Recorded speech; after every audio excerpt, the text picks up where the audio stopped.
Okay, welcome to this webinar from Pathway, where we talk about all things streaming. And today we will have a very niche topic, but very widely impactful topic around data challenges related to out of order data. And before I get going with the actual content, let me introduce you to the speakers for this webinar today. Let me see if I can move into my next slide. I'm hoping all of you can see that change. Is that okay with the next slide? Can all of you see it? Yes. Okay, thank you. So let me quickly introduce to the three speakers for today, Hubert, Ralph, and Adrian. Starting with Hubert. Hubert has two books under his belt, one coming up this quarter, I believe, in 2024, Q1 of 2024, both of them related to streaming data. He has a lot of experience in big data and fast data. We have Ralph, who's a lead enterprise Kafka engineer at one of the largest retailers in Switzerland. He has previous experience in AI NLP. He actually changed his field from AI NLP into streaming and being a solution architect. He received his PhD in computer science, focusing on NLP and AI in 2006. Our very own CPO from Pathway, Mr. Adrian, has received his PhD at the age of 20. He has been very focused in the developer community, creating Spodge, which is an online community for online training and programming. More than that, he has co-authored a lot of research publications, specifically in the field of distributed computing. So welcome to all of you. Thanks again for joining us.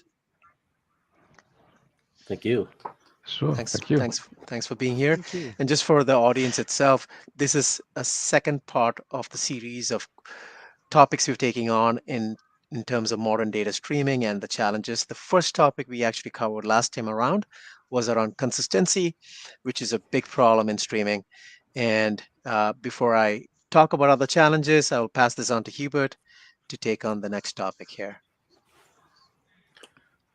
Thanks, Anup. Um, yeah, this is a diagram that actually Ralph and I kind of constructed for the book. It puts streaming in a better, more clear perspective. We are all familiar of like the OLTP, the operational and the analytical plane. You tend to move your data from one side to the other in order to produce your analytics. I think identifying the streaming plane, or in this case, streaming data plane, and its contents will actually help you understand the relationships between all that better the data that's moving around in your data plane, and how to handle it in real time. And identifying it will really help you understand how to distribute your data, distribute your processing, and provide real time analytics in a large scale. Thanks for setting that context. And this is the same slide we'll again use in the next webinar, so that the audience, especially the new audience who's just come in, can understand where we fit in and what context is required for us to talk about the challenges related to streaming systems. Now, talking about challenges, we have three challenges we'd love to talk about. Number one was the consistency in terms of processing streaming data. We talked about it last time, so feel free to look at our YouTube video, which will be posted in our both on LinkedIn and the conversation thread you'll see. So if you're on LinkedIn, you should see a link coming up, or also at the bottom of the screen, eventually, where you will see that YouTube video where we talk to both Ralph and Hubert around consistency and how other systems behave when you have fast-moving data. Today, we will be focused on out of order or late arriving data, and we'll talk about challenges with that. And there are different approaches on how we deal with those challenges. And in the next webinar, which is probably planned in the next 2 months, we'll talk about how these traditional systems, when we talk about traditional systems, where upstream Kafka, stream processing engines like Flink cannot really deal with machine learning algorithms, and how do you operationalize machine learning models within a streaming environment. So that's the next webinar. I'm looking forward to most of you coming back. Again, I see a lot of you coming back into this webinar, and we'll talk about it in the next webinar. So today, again, I will talk about, or we will talk about out of order data. But before talking about that, let's sit with this comic strip for a bit.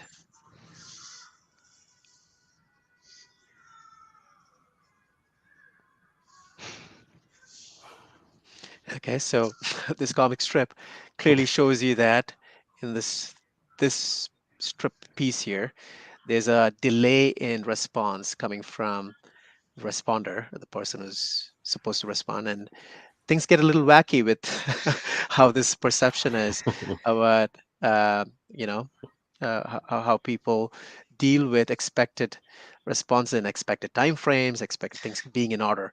And if you take this and magnify this into a real business context where you have data supposed to be in order or data coming a little too late for them to process, for the business to process, you have actual high impact business events, which can turn out to be not so good. So keeping that in mind, I'll pass this on to um, Hubert. Explain what out of order data is and what the difference are between out of order data and later running data. Go ahead, Hubert. Yeah, great. Well, in any kind of distributed systems, right, you're going to have to move that data around somehow.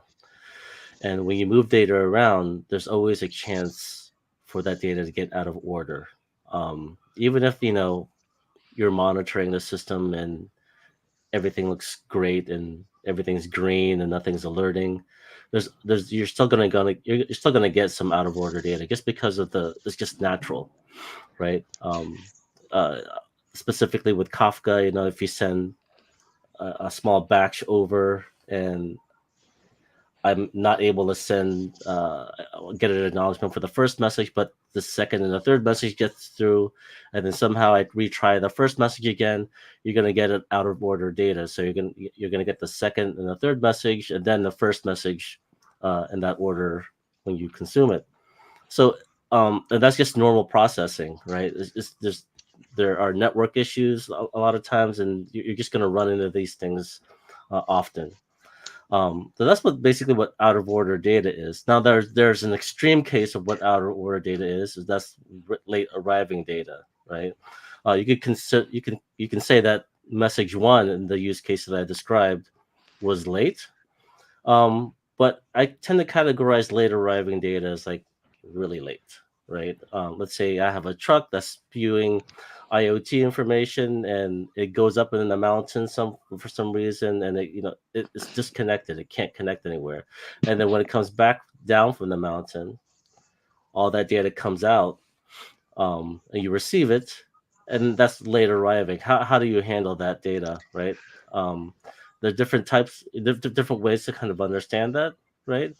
But for out of order data, you're hoping that the stream processor will just handle it, just like if it's normal, right?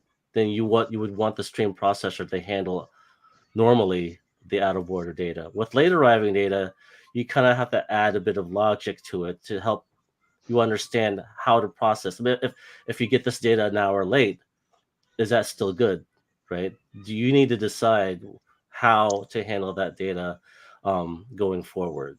So that's basically what we're talking about here. Got it. And when you look at late arriving data, Hubert, let's assume that late arriving data point is somewhat significant to your final compute value. So is that when you said that specific logic you need to apply? Yeah, so you need to decide whether that could be thrown away or if it's critical to the downstream consumers of your analytics, right? Got it. Um, and there are things you could do to alert or to notify, to self process, automate a process to handle that data. Hmm. But it all really depends on the use case, right? If it's Got it. critical, you're providing some kind of like SLA to the consumers' data. Waiting for late arriving data may not be suitable for you, so you need to say, you know, you may need to identify or let them know hey, this may be incomplete, or have them understand that, you are receiving incomplete data because of the nature of the use case, right? Sounds Um, good. it's Sounds good. really, it's Yeah. really, yeah. I think I know you. I also saw the deck beforehand. I know that you are deep diving into this topic a little later in this Mm. presentation. So we'll wait for that. And moving on to the next slide here, we will talk about what causes out of order data or even later running data. So there are two big buckets usually, when especially the example which Hubert pointed out a little earlier, when you have IoT related connectivity or IoT related data points, you have this high probability of bad connection, especially if it's a moving asset. You can have poor quality devices or poor quality um, reception. I guess it goes back into connection itself, but poor quality devices or different types of configuration depending on the fleet of IoT devices you have managed for your your monitoring and observability reasons, right? So these are three kind of areas where IoT devices can cause out of order data. Uh, if you look at the diagram at the side, you also have these dotted lines, which can have multiple hops, and one of those hops could even fail, depending on the location and depending on where these devices are at. The other bucket of out of order data are around logs and log analytics, and again goes into observability and more advanced things like applied observability, where different distributed nodes can have different behaviors, and then one of them fail or many of them together fail, or many of them get stuck. This is concept of getting stuck or going into this looping or situations where they're trying to process, you have out of memory situations, and you have to do these restart nodes, and then there's delays happening and out of order data coming in. There's some advanced logging, especially on the security side of things, where you have multiple layers of networks and you have multiple filters. I'm using this easier word for our audience, but multiple layers applying multiple transformations. And these logs could also have, because of these filters and because of the compute required for these filters, forcing some kind of out of order data kind of behavior, or even removal of data for a point in time and then adding it later on after filter gets applied. So these are kind of the big areas where we see out of order data. Anything else you guys want to chip in terms of out of order data, in terms of what causes it? Yeah, I mean, this could also be caused by not just IoT, but also by connections within your backend, within your data infrastructure, right? Because Mm-hmm. you can also have connection breaks in there, um, restarts, all that stuff, right? So it's not just IoT and logs. It can also be like a connection from a database to a data warehouse or whatever, or to a real-time OLAP system, Right. something like that. Right. So monolithic apps, we have multiple nodes of connectivity. Complicated apps like a Kubernetes cluster where there's multiple API Yep. endpoints, right? Where one of them has failed and then suddenly it has a ripple effect in terms of producing data. Yeah, or for example, if you have like multiple instances of consumers and one of them goes down, and all these kinds of things can happen. Got it. It's quite funny because like if you think about software, actually there are three components to software. It's the software, the hardware, the infrastructure, and the user. And probably the software is the most reliable part, and it's the infrastructure part, that is the physics of it, or the user part, which is the human nature of things that causes things to be less reliable and potentially delayed or out of order, especially when we're talking about use cases which are massive and which are limited in cost per data point, because if you think about IoT, it's not impossible to maintain connectivity of the stack. It's just economically inefficient to do so. Every message costs money, and maintaining every connection costs money. So that's the Yeah. rationale behind it. Sounds good. Sounds good. Thanks for adding that additional variation in terms of how this can happen. And passing on to um, Ralph over here in terms of how do you deal with out of order data and different ways to deal with it. Ralph, you want to take this on? Yeah. So Hubert already hinted at the the requirement that you actually have to think about how long do I want to keep data, how long do I want to wait for late arriving data, these kinds of things. And the most popular and most powerful way of doing that currently, for example, in Apache Flink, is using watermarks. And watermarks are basically a way of, first of all, tracking the progress of streaming, but also it's mostly combine, or you mostly think about it when you combine it with time windows. So windows of data, just like, for example, the last 5 minutes of data. And then you basically want to say, okay, I'm only interested in the last 5 minutes, but maybe I'll add some more like time, some kind of grace period to also count in late arriving data, for example, or out of order data. And for that, you can basically use watermarks and set it to the right condition of when do I want to keep the data, and when is the data still interesting for me, and when can I throw it away? Because if I keep all the data, at some point I get run into memory issues, and I won't be able to save all that data on my machine. That also ties in with incremental computing. That's the next sub bullet here, which means that well, the question here is, when do you compute, for example, the aggregation or the sum which you calculate within a time window? Do you calculate it only once you close the window, so once you're really sure that you are not interested in any more data, or do you compute it like incrementally, like piece by piece? That's another question. Maybe also Adrian can jump in here later, right? Or maybe just now, because Yes, that's an interesting question, because pathway is based on differential data flow, which is exactly doing it in a kind of different way, more incrementally.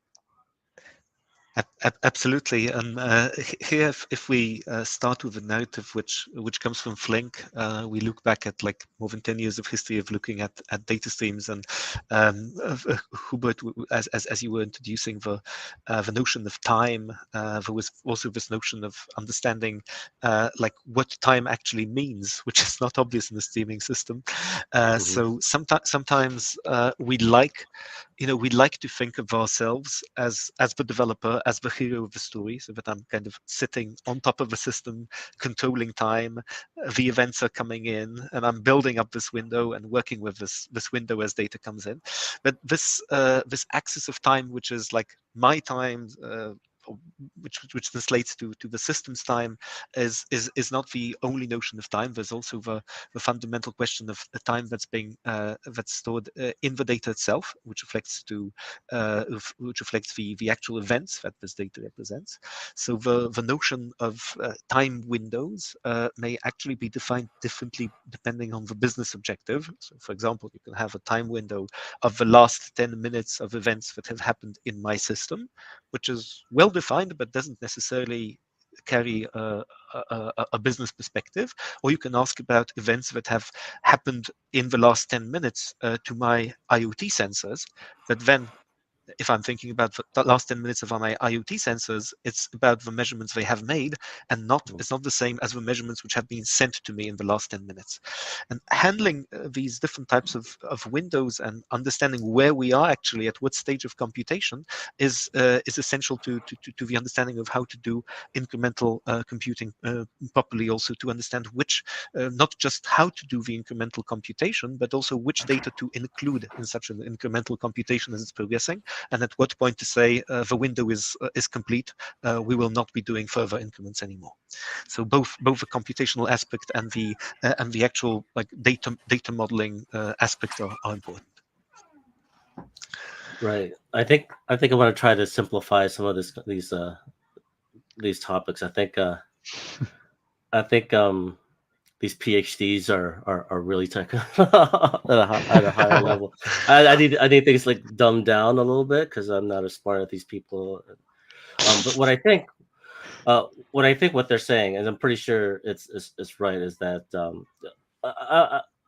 let's say I'm I'm doing a query on a database, and I ask it, give me the results. I'm going to select from this table. It gives me the results immediately, right? Because it doesn't account for later arriving data. It's going to query the state as it is then, right? You try to do that same. You ask that same question of a streaming platform like a Pathway. There are additional questions you have to ask, right? There are some times where you might have to wait. So, you told me to wait for this data, so I'm not going to give you the answer until I get it, right? Or the data that's coming in is out of order. I need to rearrange it before I give it back to you, right? There are assumptions that we take for granted when we're working with a database. When you're at a stream processor, there's a lot of elements that you can actually control at a lower level that involves time, and like watermarking and buffering, and all these things allow you to give yourself the stream processor a little bit of time to reorganize and prepare that data before you can see it, right? Or before it actually emits that data to you so that you can see it. And it's another dimension of things that you need to think about, because things are moving. Data in a database is at rest. The state's always what it is now. In streaming, there's a time dimension that you have to kind of control and decide when you think it's appropriate to move downstream for the next step. And that's what Ralph and Adrian are really kind of explain at a lower level. This Yep. this concept of watermarking, I know it's kind of a flinky type of topic, watermarking. Do you actually, need this concept of watermarking to kind of understand the progress of streaming, or are there different ways of knowing, like, this is my window, tell me if my window is complete in terms of compute, in terms of the compute function? Are there different ways of doing this, Ralph or Adrian, or do you see this as this kind of or is it just a Well, concept? I'm just trying to understand. it's a question of agreeing on terminology. If we agree that watermarking is the concept that you're asking about, then this is what we're looking at. If it's not like the Flink implementation of it is the reference one maybe, but it is relatively well understood. So it's some kind of it helps to guide thinking. But there's indeed like it's not like watermarking is one specific operation. It doesn't have like fully closed semantics, and you can imagine that in future versions of every system that's evolving, you'll have new types of watermarking and new capabilities related to specifically managing also out of order data and late data, which we're talking about today, which allow the system to interact. There's also a whole different story about systems which are under heavy load and which are just not catching up, and what to do with them. For example, like whether to reject data because it's fallen behind because the system is unable to process it or not. So there are lots and lots of aspects which can be taken into account. I think the takeaway should be that it's kind of going in the spirit, Hubert, you also defined that we should have, even if the concepts behind it can be kind of daunting in terms of implementation, if you know what you want, then describing or explaining to a system what you want in terms of watermarking should be easy. So, for example, taking the favorite example of our CTO, it's about the accountant. So, suppose you're running a business and you have to deal with your accountant, and he or she asks you to deliver invoices from the previous month by a given date. You have a relationship with the accountant, and you know exactly what will happen if you arrive with the invoice like a day late, 5 days late. To what point they can still include it in last month's balance without any difficulty. At what point it starts to be extra work because hey, it was supposed to be closed, but it's running late, and at that point, no way, we have to include it like this month, or discard it, or pretend that invoice never existed, right? So that's the kind of business arrangement that in this case you're negotiating with your accountant, like business arrangement in terms of it's not software, it's really a question of business logic in the system, and you can just as well transfer it to any streaming platform that you want to have this arrangement, this contact on what how you want these windows to be shaped and when for which use case. So it's important to note that one system may actually be doing multiple transformations with a given piece of data, and for some of them it's already too late, but for some of them maybe it's still possible to catch up. So there are many. Got it. Got it. No, thanks for that. Thanks for that explanation. Much more easier to correlate or relate to that thing where that what we call this not a fixed rule but a business relationship type rule has happened where you put stuff after the window. Typical window of invoicing. So now let's talk about windowing a little more, since you talked about windows. And in your example you had a loose window, Adrian, where you had a relationship and you did not actually close it. Even though it was closed, you had a conversation after the close. So let's talk about closing windows, updating windows, and how do you act on those results? Yeah, absolutely. So in the ideal way to design systems, a window is well defined. It represents a known period of time. For example, December 2023. That's for the window we'd probably be talking about with our accountants now. I'm begging to have the late invoices included. But of course, in the case of streaming systems, we're working with much more fast-paced data. So the window can be defined as, let's say, the last 10 minutes from the last full minute, or the last 10 minutes starting at the full 10 minutes. There are different ways of defining windows, but the way the window is defined should be precisely stated, so that you know where the start of the window is and where the end of the window is. Here we are saying a window. In fact, the system can be working with multiple windows, so you can cut up the whole axis of time, all of your operations into windows like this, which may be disjoint, may be overlapping. For now, let's just focus on one single window, and if there are multiple, you think about each window the same way. So if you just take one single window, it's, let's say, the window that starts at, call it 5 p.m. CET and ends at 5:20 p.m. CET. We're currently at 5:27. So the question we are asking is, if a data point arrives which appears to concern this window, events which happen between 5 and 5:20, whether it should still be included or not. So one part of a policy is to have a cutoff, a kind of cutoff means a grace period, but with a sharp threshold at the end. That beyond this point, we are no longer Yeah, and just to clarify, when you say cutoff window, what is it based on? What kind of time is it based on? We talked about bitemporal modeling. So what would you base it on right now? Yeah, so this is an excellent point. There has to be an axis of time which reflects it. Ideally, this axis of time should be well defined, so it's possible to do it by wall clock, looking at what time we're having right now. It might also be the case, which is actually much easier if we talk about, you know, both the data engineering perspective and the data science perspective. It's much easier to analyze from like a data perspective if all the information is in the data. So in that case, you could have, for example, 2 time columns, one representing in your data the actual event time, and the arrival time to your system, and then you are including data that arrived late in your system up to the cutoff. So I mean, it was like kind of time-stamped or watermarked with this date on arriving. So this seems to be a reasonable policy, which allows later to figure out, to do some forensics and understand what actually happened and why a given data point was included or not included. Got it. Yeah. Yep. So And go ahead.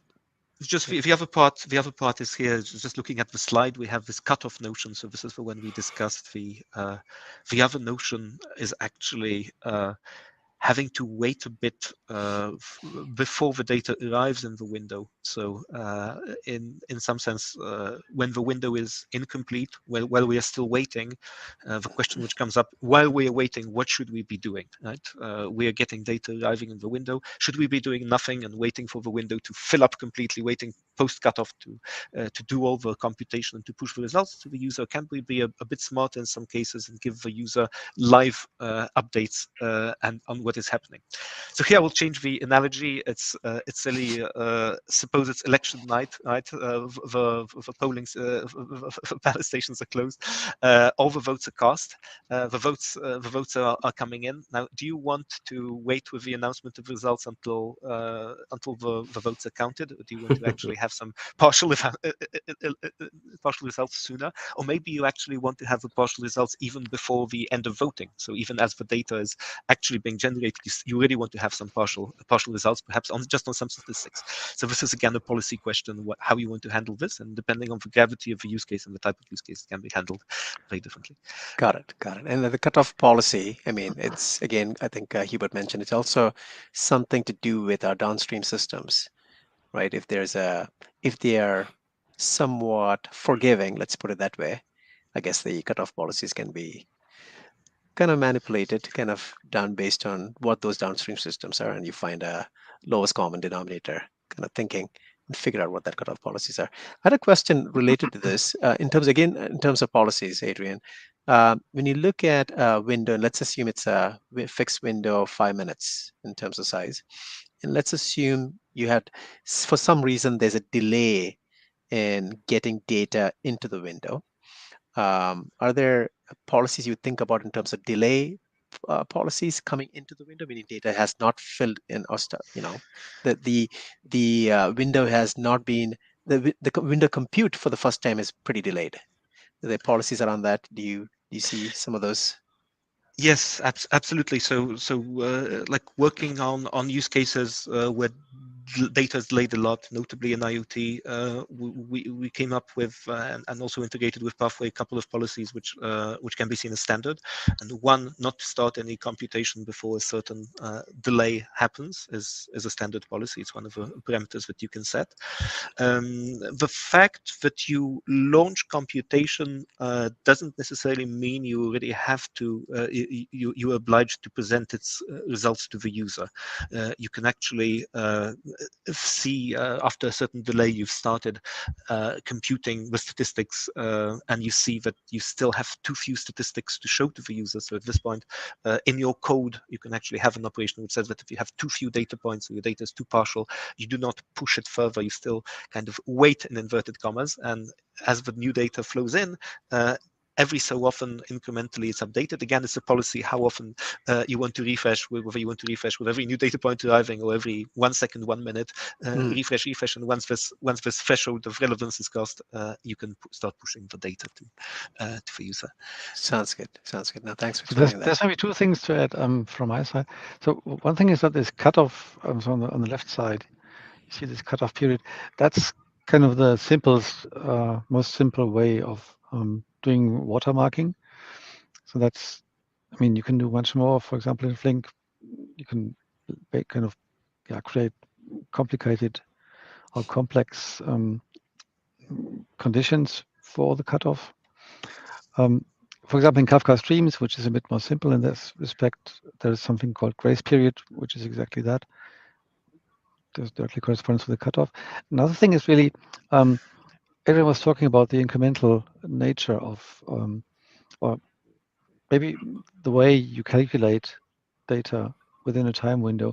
And here it's also important to look at consistency again. I mean, harking back to our last podcast, which where it's basically important. I mean, in case you emit your data earlier, so in case you want to have the intermediate results directly, you don't want to wait for the window to fill up until you calculate. So in that case, you want to see consistent data also when you ask for kind of an intermediate or the result of an intermediate calculation.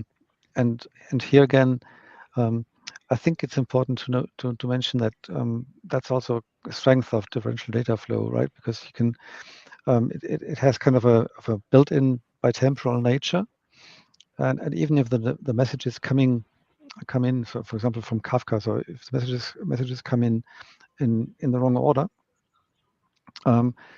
it's still not a problem to get the right or the consistent intermediate results and emit them earlier. Right. Yes, it's actually super interesting that certain policies can be implemented in such a way that you can replay a data file, just replay a table, and actually figure out the result in a way which is the same in every replay, provided you know something about the data. For example, you know the order in which the data arrived. So you can actually you can use this a single time axis, for example, the event time, to estimate your cutoff, which means that, for example, when data from a given time is already coming in, we stop waiting for data which is delayed by more than 10 minutes with respect to this event time. So this allows for the building of systems which are very consistent and which give consistency guarantees such that the output is based on a given prefix of the inputs at any time. So you understand what data exactly, even a partial output was partial, meaning partially filled window was computed on, and this is like fully replicable. So this is the approach we took in Pathway, and afterwards, of course, it's possible to build like ad hoc policies for managing a window in which events are treated one by one by the state manager, let's say. But this is very unpredictable and liable to cause all sorts of headaches which were not foreseen at the time of creating such an advanced developer-made mechanism. Sounds good. Thanks, Ralph, for adding that additional point of view in terms of incremental compute within a window. And let's talk about what happens when these policies are not met or we're not compliant in terms of data not falling into these policies, and you happen to see what we call rejected data. So Hubert, do you want to take this on? Yeah. Again, it really comes down on the use case, right? Typically, I believe the default, most of the stream processors out there, the default behavior is to just reject the data if it comes in late. So you'll need to put in some behaviors to handle that data if you don't want it to be rejected, right? Mm-hmm. It's because sometimes that late data is just way too late, right? How do you reconcile? It may be like beyond reconciliation if that data is too old. So it all depends, right? A lot of times you could impute the data. So if you know some piece of data is missing, and you're okay with emitting that data downstream for consumption, there's some machine learning techniques that you could do to impute the missing data so that you have a fuller, at least an estimated picture of what you think, right? That could be implemented in two ways. You could have the stream processor, like a pathway, to impute that data and then provide it for analytical consumption. Or you have a data scientist on the other end that's pulling that data from the stream processor or Kafka and doing his or her own imputation of that missing data at that moment. So the difference is that in Pathway you can do it once. If you let the data scientist do it, he or she has to do it multiple times if there are multiple data scientists consuming that same data. So it really depends. If you really want a more prepared data, there are like, there should really be some warnings that go along with your data saying this was imputed, or some confidence level, which I believe Adrian has some really unique techniques to do. But it's again, we live in a distributed world, right? You can't do everything in a single computer or processor. Everything you can't, it's not realistic. And making adjustments to the way the data arrives to you based on your business needs is something you have to always address and Right. challenge. It's like, yeah, Right. it And can be a challenge sometimes. you phrased this very interestingly, Hubert, with the pull-push mode. Can you explain that a little more? I know the data scientist was at a pull mode when you refer to Yeah, the, yeah. so I like to think of like uh, the push mode is the data engineer, right? So the data engineer or the data or ML engineer does the work and codes it into some programming logic and does that imputation and prepares it for consumption. The pull mode is saying that give me this data, let me look at it, let me do the things that I need to it before I start consuming it myself. So typically the push mode is asynchronous, usually a stream processor. Um, and the pull mode is like a synchronous process, where it's like a request response. I request this data, you give it back to me, so I'm pulling the data to me, right? Got it. Got it. And then you mentioned there's some, downstream impacts if there are modeling or machine learning models coming into play. Can you explain that a little more? And what does that mean? Is it because of missing data impacting these models? Is it much more different than that? Yeah, so I mean, these models, you're training on this data, right? Like sometimes when you train this data and there's some missing data, you could skew the results and the performance of how well it scores data in real time or even in batch. You need to decide how that's going to hurt the model, and if you impute that data, you're going based on historical data. This is what I think based on what I've learned in the past, where that hole should look like, that missing value should look like, and if I train on that, what are the effects on to the model, right? So it's really up to you, right? It's if you're really strict and you're really concerned about, if this model is going to decide, you have cancer or not, you may want to not impute some of that data. But yeah, it all depends.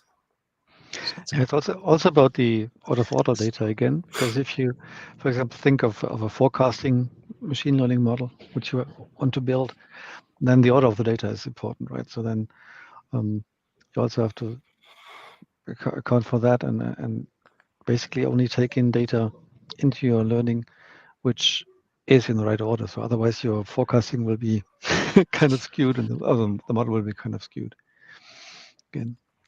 Got it. Got it. So, Adrian, you want to chip in more around the safety? When is it actually safe to update these Yeah. models in a streaming mode? I mean, some of them are. I think there are two classifications I'm thinking when Hubert is explaining it. There's this not so significant missing data, and there's significant missing data, which Mm. can actually affect the models. What for you are significant data, which affects these kind of models, and Yeah. So how do you proceed? I mean, operationalizing this, and that's the other piece I'm trying to understand. Do you bring these models down? What do you do? yeah. The thing to look at is really where your where the data that your models are training on comes from. And here, maybe this should be said out loud, that we are thinking about the data stream that's being processed by the system as providing the training data, right? And this is the Yep. kind of models that we are looking at.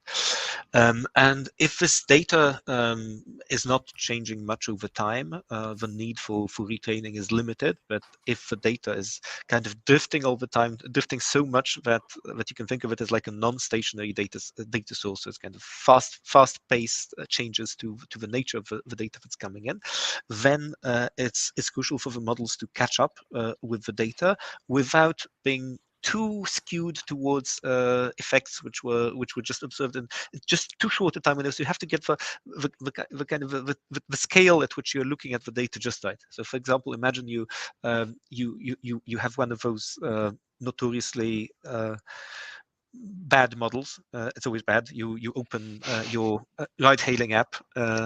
can take any one of the competitors, I won't name them, but the major companies that have 4 name letters, and they tell you in how many minutes your cab will arrive, and it always says 3 minutes or 4 minutes, and then you call the cab, and then it turns out that magically, like, our drivers are super busy or whatever, and it's like figuring out. So I'm not sure if these companies are actually motivated in all cases to give you an honest estimate, but for their internal needs, they have these models at least to understand what the honest estimate is. And having this honest estimate means that you have to understand what has been going on in a given area of a map in terms of supply and demand. Supply of the service meaning drivers available, and demand meaning users hailing in the last time window. And now, what this time window is super specific to the use case. We can probably speculate together, depends on the city, on this, but let's say the last 30 minutes are representative of what this hailing time will be. Sometimes if there's data that's changing faster, you actually have to figure out, actually it's just past midnight in the new year, so things are changing rapidly. Right? The model has to adapt in a window of 5 minutes and not 30 minutes. But then again, if there were like 2 calls or 3 calls in the last second, this could have been like a chance coincidence, and it doesn't mean that you should give up on your model completely. So the question when it's safe and when it's necessary to update models is really a question of a bit of common sense, data science, and understanding of when it's robust to do so, when it's safe to do so, when we can rely on it, and at the same time when there's a business need for it, to find this trade-off between waiting for data to arrive and not relying on stale data. Got it. And in terms of this, and if you look at I'm just keeping code as code and model as model, or maybe, I don't know, interchangeable, it's the same thing. But in this example you gave, Adrian, the window seemed to be the variable, right? The New Year window is a 5-minute window versus a traditional window is a 30-minute window. And is that how it is? How you're thinking about these models? Is it the window itself, or I know there's a change in the drift of data and all that, but isn't that much more upstream? As in, that can be detected. The change in data drift can be detected much more upstream, even without hitting the models itself. Yes, so in this case, you touch actually on the first bullet, whether we're thinking more in pull or push mode in this case, whether you're thinking of updating the model as new data arrives or like refreshing the model externally. And in this specific use case, both options are viable. So we've actually done both, depending on the details of the use case, with our logistics partners. And this can be the case. There are some cases where it's obvious to think entirely in push mode. These include data where you have to respond to every event.